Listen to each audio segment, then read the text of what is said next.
Right, good morning. Are we ready to start? Well, no one's told me I can't, so why don't we crack on? Lovely to see you all. Good morning. It's wonderful to be back in Davos, and as usual, Davos has done that global capitalism thing of giving us a mot du jour already, and that's polycrisis. Which basically just means that what we all know, there's a lot of bad stuff out there that we're all having to negotiate. And of course, the theme of this panel is financial institutions innovating under pressure. And you're going to hear not so much from me, I hope, because we've got an enormous panel of really big names in finance as well. So I kind of want to hear from them. You really don't want to hear from me too much. Look, so we will have a look at some of the crises that will come up naturally in the conversation. We'll look at some of the financial innovation out there that is good, that is providing amazing opportunities for not only you, the global elite, because you are the global elite, but also for the world as well. But we also need to discuss briefly, I guess, at least the elephant in the room, and that is that financial innovation is not always for the greater good. It is not always actually for the good of markets. It's for the good of people who are selling the product, and doesn't necessarily, of course, mean we are moving to a better world, to a more stable financial market and a more stable economy as well. And of course, we're talking about products such as crypto as well, which may have its amazing opportunities, blockchain, which could be fantastic, but quite frankly is unproving in many ways. And the people of El Salvador are suffering for that perhaps at the moment as well. So look, the polycrises, I'll just go through it quickly. You know these: war, inflation, rate spikes, energy crisis, cost of inflation, cost of borrowing, cost of living, stock markets, bond market concerns, climate change. Climate change was the top topic at Davos for many years, and now it's kind of, yeah, it's there, but it's one of many crises. Inequality growth as well, which I know at least one of our panel wants to talk about as well. So we'll address a lot of these and the benefits that financial innovation can bring perhaps to some of these, and indeed what financial innovation can't do as well. Now, we have got an amazing panel. I will just very, very briefly go through who we've got here on stage from right to left, I think I was told to do, actually. So let me just tell you who's on the right, on your right, my far left. Ronald P. O'Hanley, of course, Chairman and Chief Executive Officer at State Street USA International. Lovely to see you, sir. Thank you very much indeed for joining us. Next to him, we have Dan Schulman, who is President and CEO of PayPal USA. And Dan, just reminding us of how you're supposed to dress in Davos before we all put on our suits and ties. Rocking the cowboy boots there, Dan. Thank you very much indeed for that. Next to him on his right as well is Mark Sussman, who is the CEO of the Bill and Melinda Gates Foundation. We have Lynn Martin, who is the president of the NYC. Nice to see you as well. And next to me on my left-hand side is Mohammed Al-Jadaan, His Excellency, who of course is the Minister of Finance for Saudi Arabia. So before you all get excited about innovation from the other four participants here on the panel, I want to start off with His Excellency, if I may, because guess what, financial innovators? You've got to work within the system. Otherwise, you put the system in peril. You've got to work with governments. You've got to work with regulators. And it is something you, sir, are very keen to point out, as indeed you were during the G20 presidency, which Saudi Arabia had in 2020. So why don't you start us off, sir? Thank you very much, and good morning, everyone. I will be very brief on a few points. One is there is obviously a legitimate concern and legitimate need, both at the private side, innovators, conventional financial institutions, but also disruptors. And there is also a genuine concern at the regulator's side, and both have legitimate concerns, and both needs to be understood and need to work together. I think the societies, the businesses are calling for more innovation.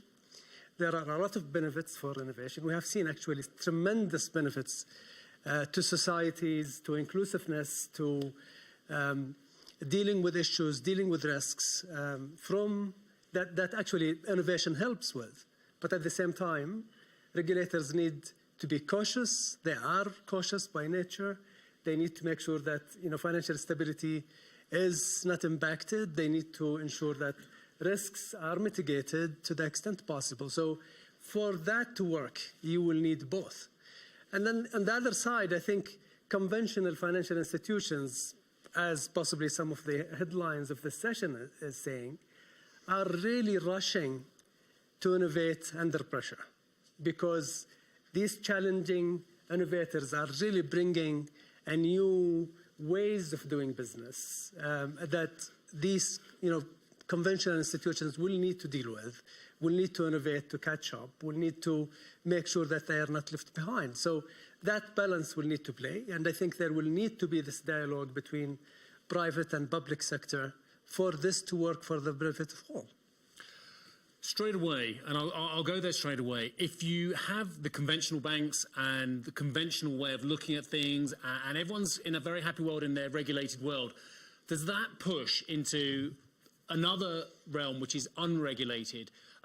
We've talked about shadow banking for a very long time. Does it put shadow financial innovation into an unregulated world, which potentially then has risks for the rest of us? Absolutely, and I think the regulators under the G20, if you recall, in 2020, when it was in Saudi Arabia, framing the regulatory function to deal with the digital era was part of the priorities, and this was carried through until today. There were a lot of initiatives under the G20 that has been taken by multilateral institutions to help deal with this. Obviously, you will need a space for innovators. You will need to provide, as regulators, sandbox environments for them to try in live operating function what they are doing and their innovation. But it will need to be regulated. Otherwise, it could actually pose a risk on financial stability, pose a risk on actually societies. And we have seen people losing a lot of money when you are not too careful with the regulatory framework. Yeah, although those of you who have got Bitcoin, what did I say, 21,000 yesterday from 16? It's quite a rally off its lows. Lynn Martin, if we're going to see problems under the bonnet, we're probably going to see it via exchanges like the NYSE, because of the companies that you service, the companies that are on the exchange, the companies that look to go the next stage on public markets as well after their financial innovation in the private sector has gone to a certain level. What do you see as the greatest problems at the moment, given the last couple of years we've gone through? Well, I think just carrying on from what His Excellency said, I think the key there is to have guardrails. I think fair, transparent markets have been the reason why you haven't seen more systemic issues in the current market than you currently have. Take 2008, for example, when we had a variety of challenges, systemic issues in financial markets. What happened post-2008? The advent of central clearing. When you look at the credit default swap market, which is something that our parent company actually pioneered at ICE. Why you don't have that issue today is because you talk about the crypto markets. Those haven't been adopted by institutions. Why haven't they been adopted by institutions? Because there isn't the guardrails that have been telegraphed for other financial instruments. Requirements to go on exchange, requirements to be centrally cleared. Those models have been battle tested through multiple financial crisis. Buyer meets seller, seller meets buyer. There's a central counterparty that guarantees settlement. And if you look at the issues over the last few months, in particular with the FTX bankruptcy or whatever the case may be, there isn't a central counterparty that's ensuring someone is the buyer to every seller and the seller to every buyer to guarantee settlement. So I think the more traditional financial models, the financial structures, such as the exchanges, the clearinghouse, have shown to be, again, the beacons of transparency in challenging, in volatile markets. Okay, I'll push back a little bit. As a former derivatives trader, sure. I've relied on a central counterparty, sure. and I agree, the central counterparty party model works very, very well. Yep.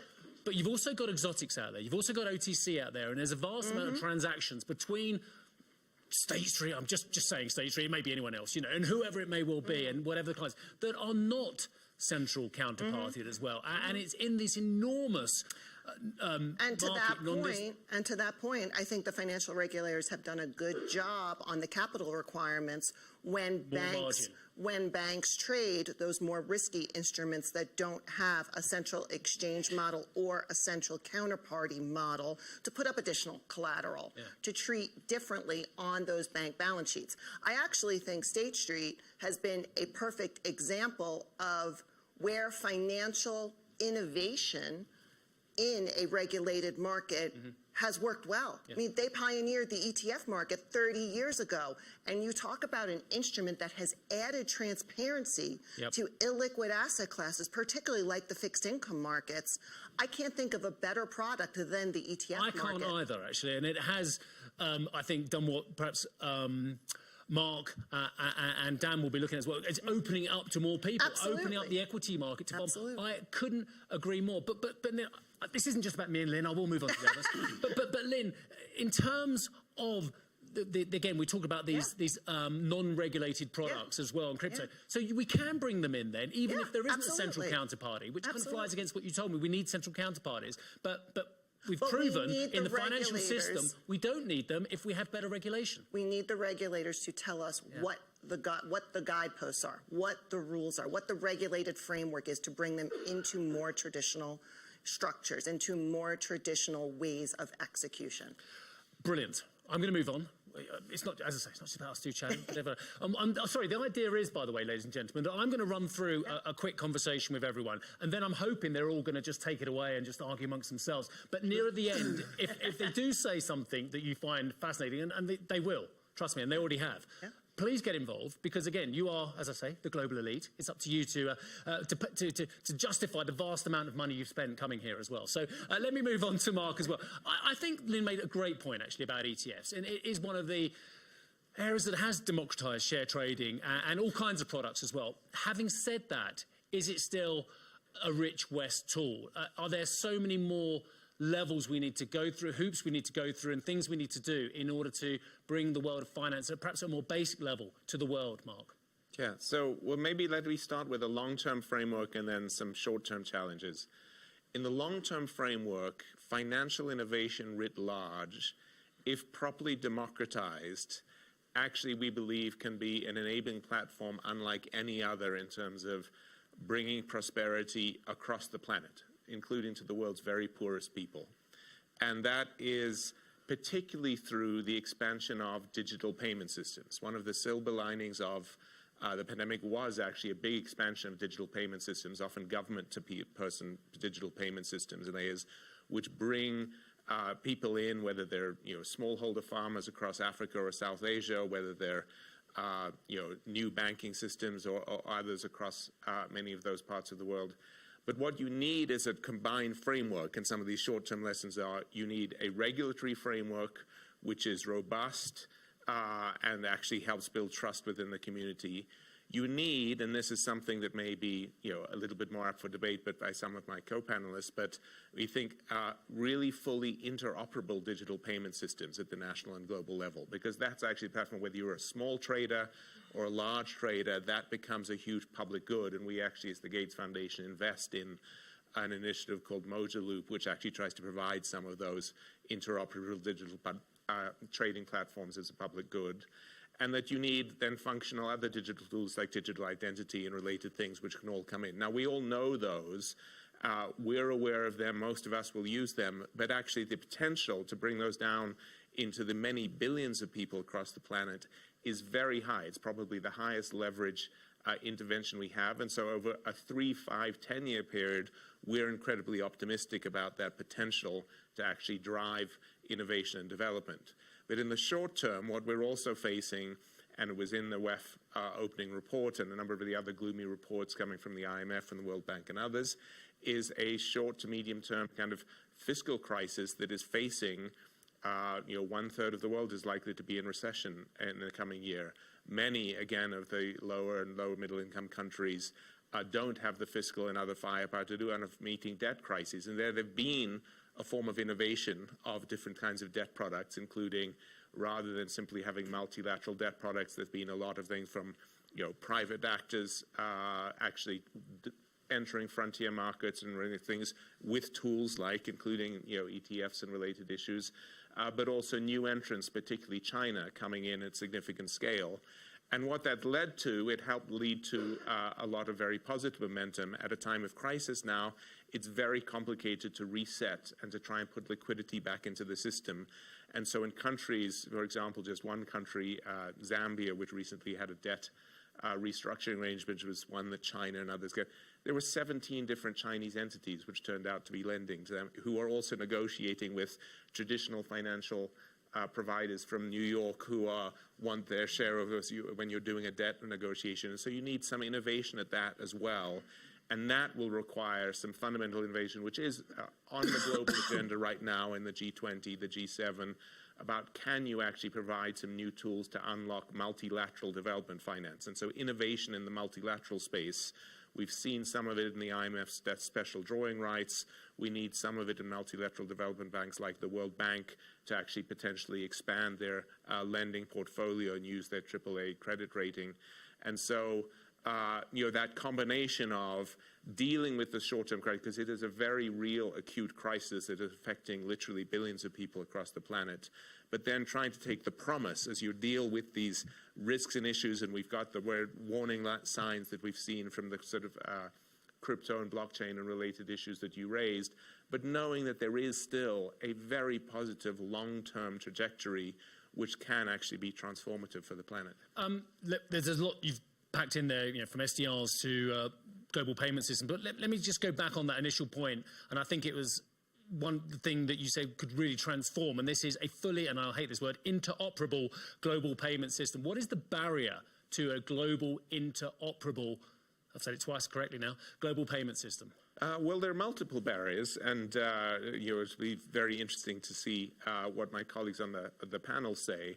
Some of it is at a national level. You often just have lots of competing incumbents, obviously, particularly in the traditional banking system, who resist and are concerned about them. When you have non-payment banks, or you look at countries like India, which were pioneers in terms of allowing non-payment banks and digital transfer and assets and things, but you've got to keep the regulatory framework there. That becomes challenging at a national level.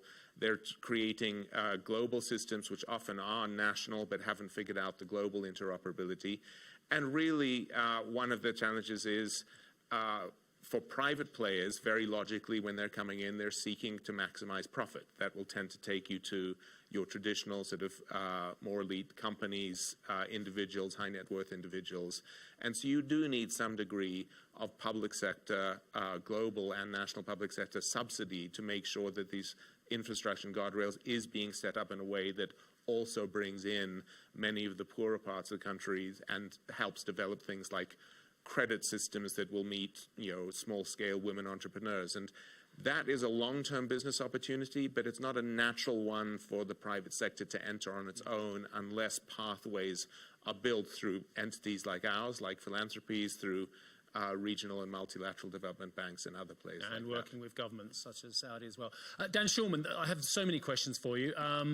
Lovely line. I was born with social activism in my DNA, you told the MIT as well at some stage. But I know that PayPal, and there's a lot of things that have already been said that I know you want to come back on, but PayPal has been thinking about this topic for a long time. I went and had a look at PayPal newsroom topics, and the third wave of financial tech innovation is something that you've got your employees and your ecosystem to have a real big think about, including the impact of blockchain, quantum computing, more mobile adoption globally as well. And apologies for everyone over this side. I'm just naturally going this way, but I haven't forgotten about you all. So just give us a round robin of where one of the biggest innovators in the world of payment systems over the last couple of decades, PayPal, where we think we're at now and what we need to do and what we need to be concerned about.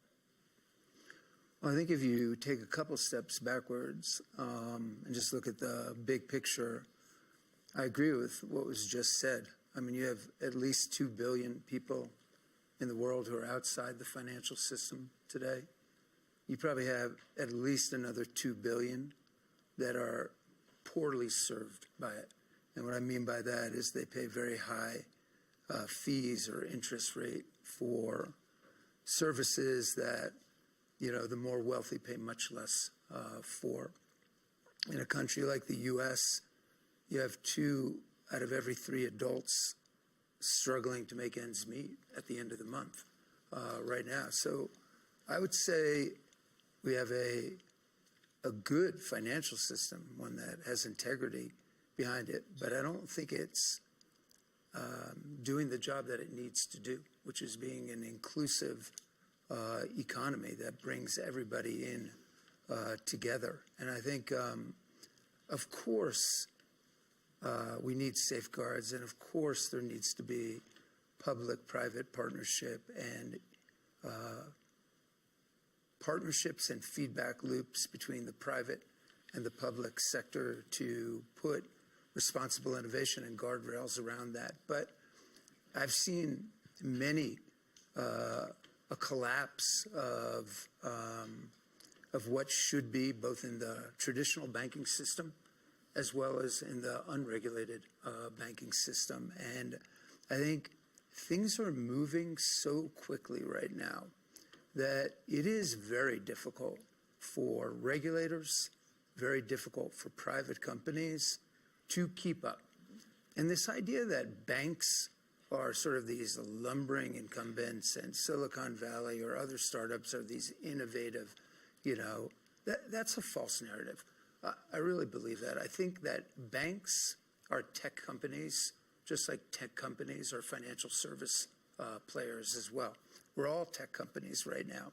And you have innovation happening at rapid speed right now, whether it be AI, which is just ready to make its debut and take off, whether it's new forms of accessibility, whether that's 5G or other forms of technology, new forms of compute power. The next 5 to 10 years, certainly you'll have the beginnings of quantum. Combine those all together, and you will redefine the financial system. It will happen.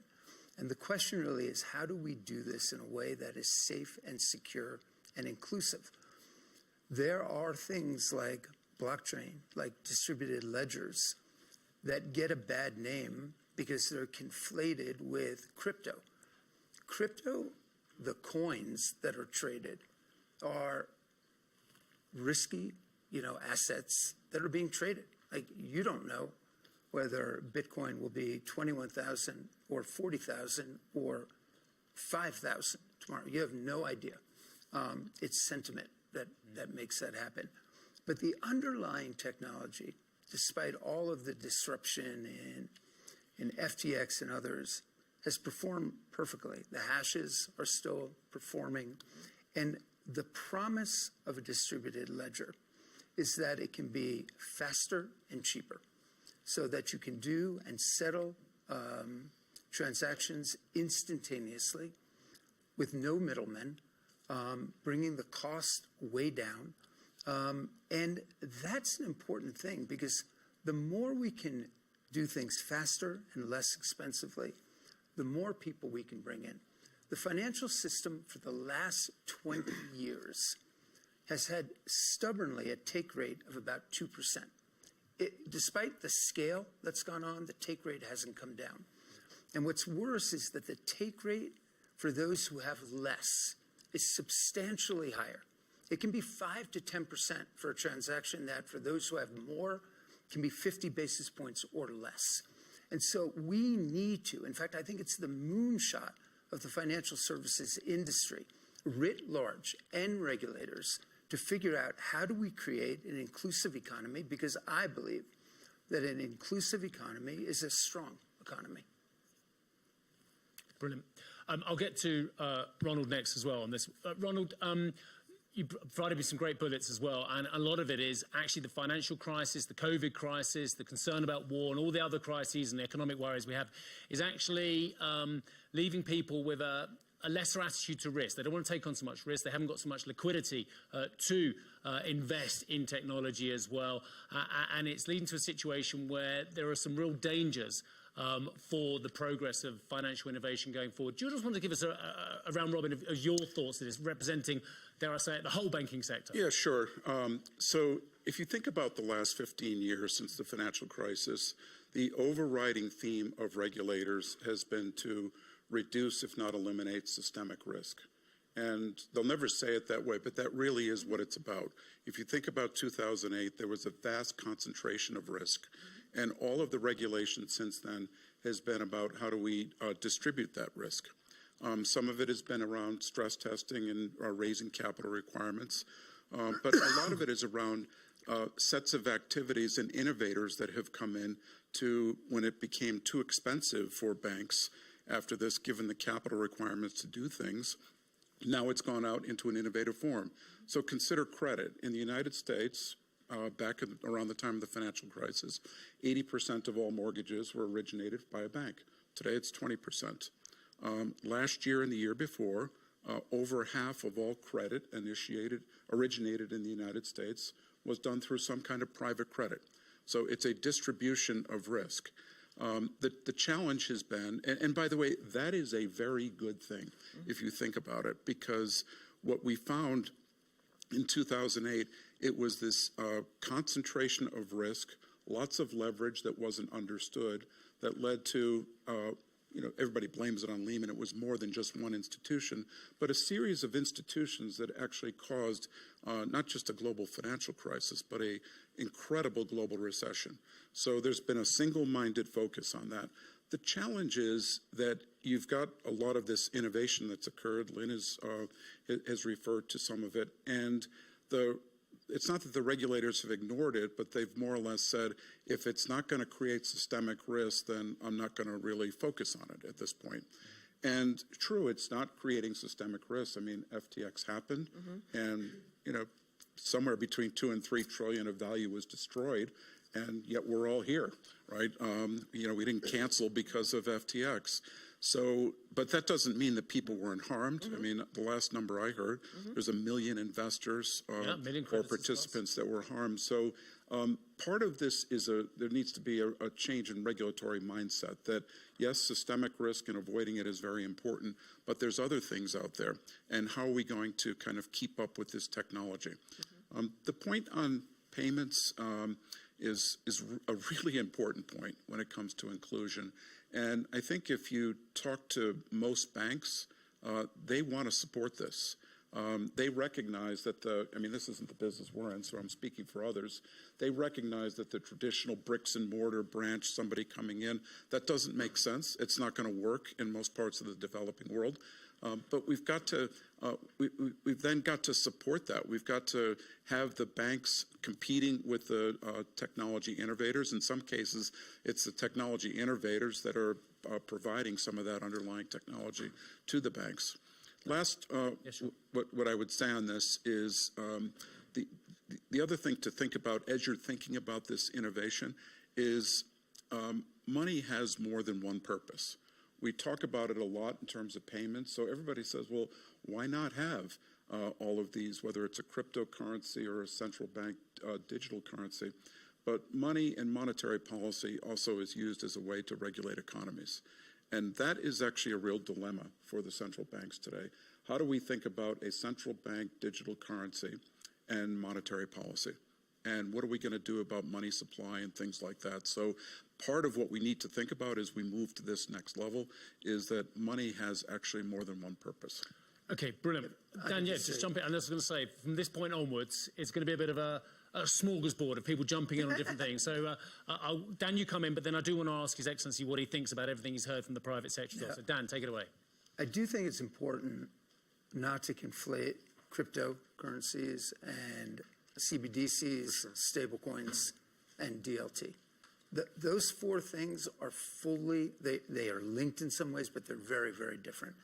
And I think things like CBDCs and interoperability, these things are all kind of linked together. I think when the West weaponized SWIFT in sanctions against Russia, I think large parts of the world, whether it be China, India, Middle East, South America, saw that capability and have said to themselves, do I want to be subject possibly to that happening? And so this interoperability, and I think we need to think about through CBDCs, stablecoins might be an answer to that, is quite an interesting topic as these neutral third-party money transmitters became weaponized. And I think you're seeing state actors begin to look at CBDCs and begin to think about maybe that is a way of lessening the primacy of the US dollar as the global currency reserve. And so I think there's a lot to be thought about from a geopolitical perspective, a technology perspective, and an inclusivity perspective as we talk about these things. And then you're nodding. I just want to bring His Excellency in first, and then I'll come to you after, Ismail. Everything you've heard from this brilliant panel so far, actually, no, let me put it another way. Everything I've heard worries me intently. You've got Ronald talking about, oh yeah, we lost $2 to $3 trillion conservatively on crypto, on the crypto winter, but we kind of got away with it. We're all here. Billion, he said, not trillion. Trillion, it is trillion. Yeah. Billion. No, it is million. No, it's trillion. Billion. Trillion. Trillion. Yeah, exactly. Trillion. But we all kind of got away with it, you know? So that's worrying that so much money can be lost. And yet we're all here because, that's okay. It wasn't regulated. We're not so worried about it. That was a near miss as far as I'm concerned. I will tell you, and I think they are the experts, it's, very, very interesting insights. But I really believe that we haven't seen still the real risk of these innovations. If we are talking about one incident and the loss of a number with 12 zeros behind, beside it, to me, I think this is just one incident that shows how risky it is and will actually trigger a lot of thinking among regulators of what needs to be done. And thankfully, in this incident, I think the risk, as mentioned, the risk was quite widely distributed, but it is also selfish from the central bank's point of view and the traditional institutions' point of view to say that, because it's not them who lost the money, it's the public. So the wider public who have not been really protected enough, at least. To me, I think the risk is even wider. To me I think both the innovators, the private side, whether it is traditional banks or new technology firms that are providing financial services, will need to think about basic things. How are we going to deal with anti-money laundering? How are we going to deal with terrorism financing, illicit activities that use these technologies actually to circumvent the regulatory framework and the government role? They don't want it to be regulated. Well, I think the problem is you will come back and say, where was the government, okay, when something really bad happens? And we do want that to happen. I think both sides does not want that to happen. Number 4, when we talk about CBDCs and similar, even government-sponsored currencies, I think one also will need to think about privacy. You cannot have your cake and eat it. You just can't have that. So the minute you go with CBDC, the minute you go with government-sponsored currencies, you will need to realize that part of the compromise is that you will compromise on privacy, because that will provide a lot of data to whoever is holding that data registry. And you could go even extreme and think about what can be done with CBDC. For me, I think CBDC in at least developing nations will be a fantastic tool to provide, for example, social safety net. So if I wanted to provide my citizens with certain support, I would actually flag that CBDC to say you can only buy milk, rice, oil. You cannot go and buy new iPhone. You cannot go and, so you can actually use it, but then you need to recognize that it comes with also another side of risk, which is there is some privacy issues that you need to be careful with. So bottom line, I think there is no perfect solution. And people need to realize that if they don't work within a very reasonable framework of actually collaborating with regulators, the risks that we have seen so far are very small, considering what could happen. We'll come to Lynn next. Mark, I want you to have a little think about what's just been said, because you want financial innovation for developing worlds, for frontier markets, for populations who are underbanked. But I don't know if this is the right kind of innovation that's going to solve some of those issues. But we'll come to Lynn first, and then maybe we'll come to you on that afterwards. I think a couple of the points that have been made on the panel, some of the things that Dan in particular said, around every technology. Every company is really a technology company. It's something that I like to say too, because every company is using technology to further their business.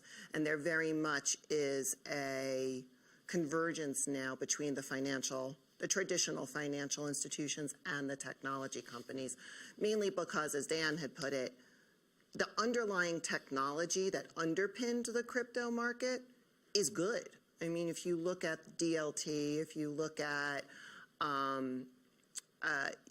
the way you can employ some of the technology to make things like equity settlement, make equity issuance more efficient, it's a great thing. It's absolutely something we should leverage as an institution. But for whatever reason, that gets, the blockchains gets a little bit of a bad name because of the challenges with But the not every crypto. exchange thinks blockchain's the way forward now, do they? Not every Did I time. see the Australians as having a little bit of a think about their adoption of blockchain on their exchanges? Can't really comment on their specific implementation of blockchain technology, but I know, for example, a T+2 settlement in the U.S. market in this day and age is completely inefficient for a security. So I think there is a way now that some of the technologies have been adopted and used to really make processes much more efficient.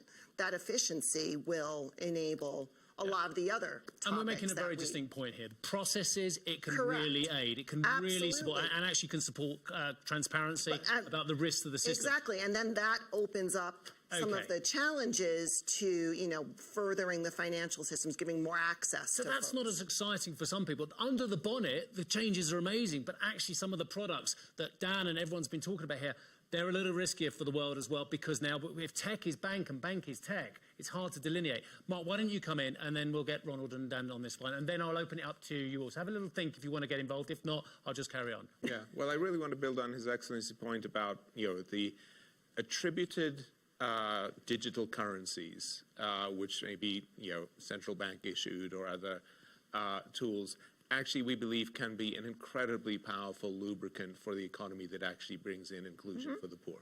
It both potentially significantly reduces corruption, because you can actually track when, think of it, one of the largest sets of payments are government payments that go to support poor people, both whether it might be direct grant payments, the kind of things we saw during COVID for support across the rich and low and middle income countries, whether it might be subsidized forms of public-private credit that are there to try and generate entrepreneur systems. And it does exactly what Dan was talking about, that currently, remember, the poor pay a much higher margin than the rich do for any financial product they access, whether it's a remittance, whether it's a loan, whether it's a basic transaction. That's just a fundamental injustice. And these digital currency tools, if you can create the framework of that interoperability that you do want, in this case it's the best of the intermingling of the technology firms, including some of the mobile phone services as providers with the banking infrastructure, I think there is a very positive framework that can be adequately regulated and needs to be adequate, because these people need those security even more.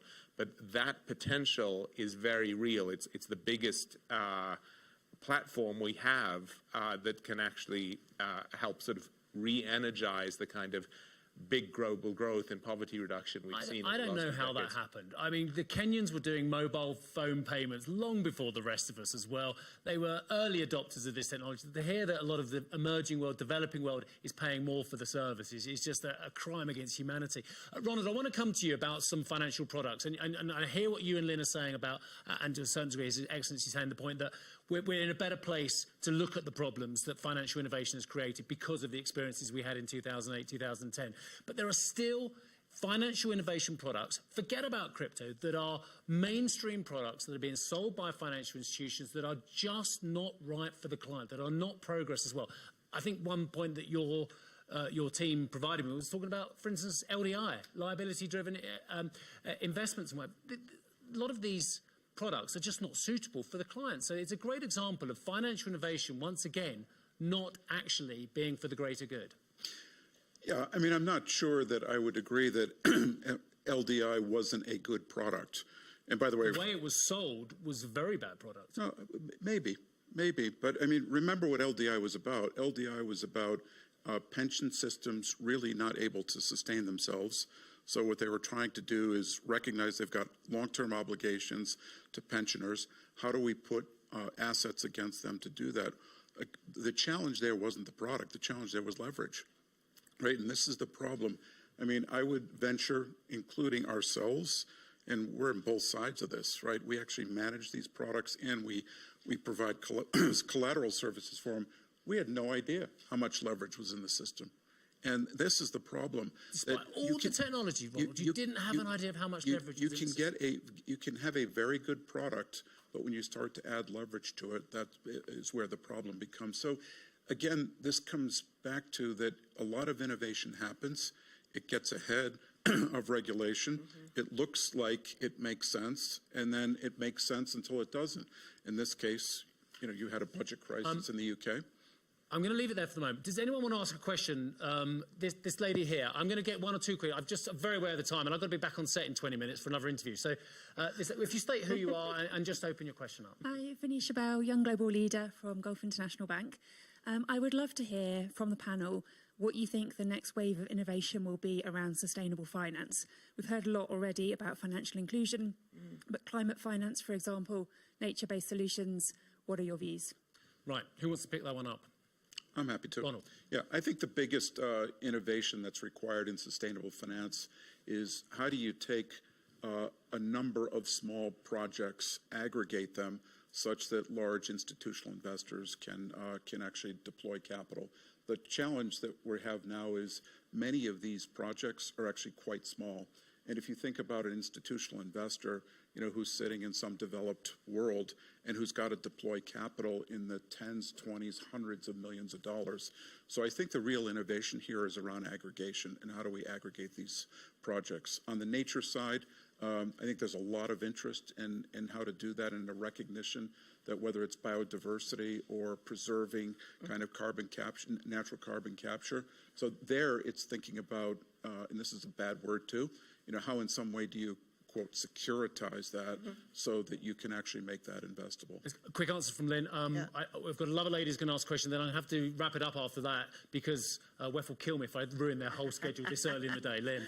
And just to piggyback on what Ron said, you know, one of the things we've been working on is the development of these things called natural asset companies, which provide the ability for someone to invest in preservation of landscapes. We've been actually in deep dialogue with the SEC and are hoping to bring these products out to market so that, for example, government of Costa Rica, the government of Gabon, governments can actually create these products which will allow investing, but those products would have to file quarterly financial statements. So there'll be all the transparencies of being a quote-unquote listed product alongside the ability for folks to invest in the sustainable finance side of the business. Lady at the back, quick question if we could, rather than one of mine which goes on too long.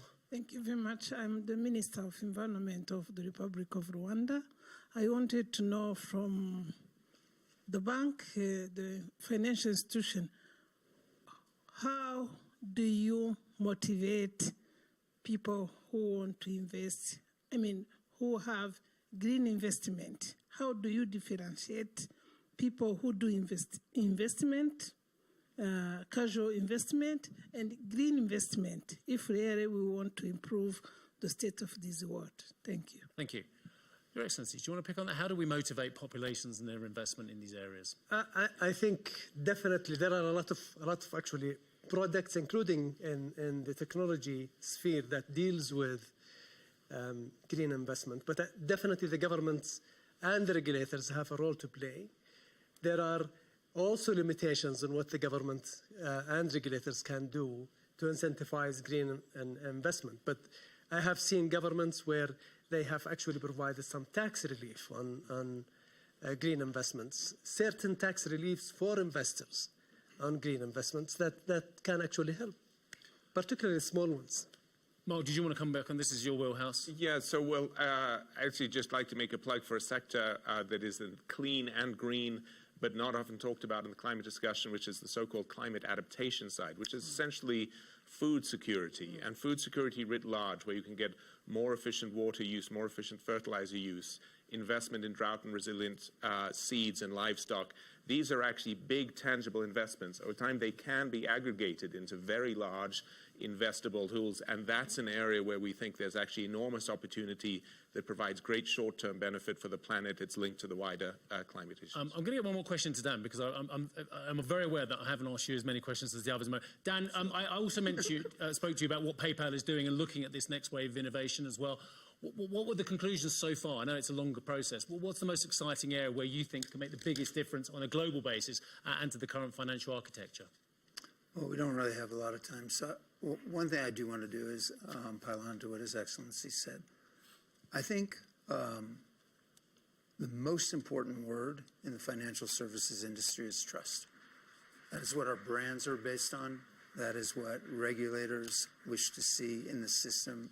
And trust comes from two things. It comes from security, making sure that your transactions will be secure. So it's foundational that you have AML, that you have BSA, that all of the things. It's just foundational. You can't do it without that. And the second thing that there needs to be is a partnership hand in hand with regulators, because you can't have any one company, whether it be banks or fintech or technology companies, going into the market, not working hand in hand with regulators, because there needs to be those safeguards and that trust that goes on. And you can do all sorts of innovation within those guardrails. You can put out new forms of lending that allow people in banking deserts to get working capital, to grow their businesses, that allow people to take out loans that have never been able to do that, to be able to support themselves. So I don't think it is the services itself that are either inherently risky or not. It is the framework in which you look at them.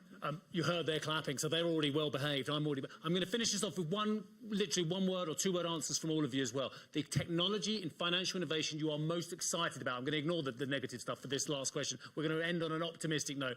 Ronald O'Hanley, what are you most excited about in financial innovation? A couple of word answer. AI, because I think that AI is going to propel real productivity in services, including financial services. Dan Schulman. AI. Okay, that was easy. Mark Suzman. Well, actually, AI with the digital come on, guys. We need a bit of... it's true, though, because, frankly, AI can actually provide you a lot of those things for credit risks for even the lowest incomes in ways that existing institutions struggle to do. Lynn, I'm relying on you to say something else. AI. Oh, man. Improves transparency. Your Excellency. I will skip. They are the technology guys. They will not talk about it. Look, it's been a real pleasure seeing you all this morning. Thank you very much indeed. Let me just tell you who we had on this brilliant panel. We had Ronald O'Hanley, thank you, sir. Dan Schulman, lovely to meet you, sir. Mark Suzman, excellent. Lynn Martin, lovely. And Your Excellency, Mohammed Al-Jadan, thank you very much indeed. Let's give a round of applause to our panel.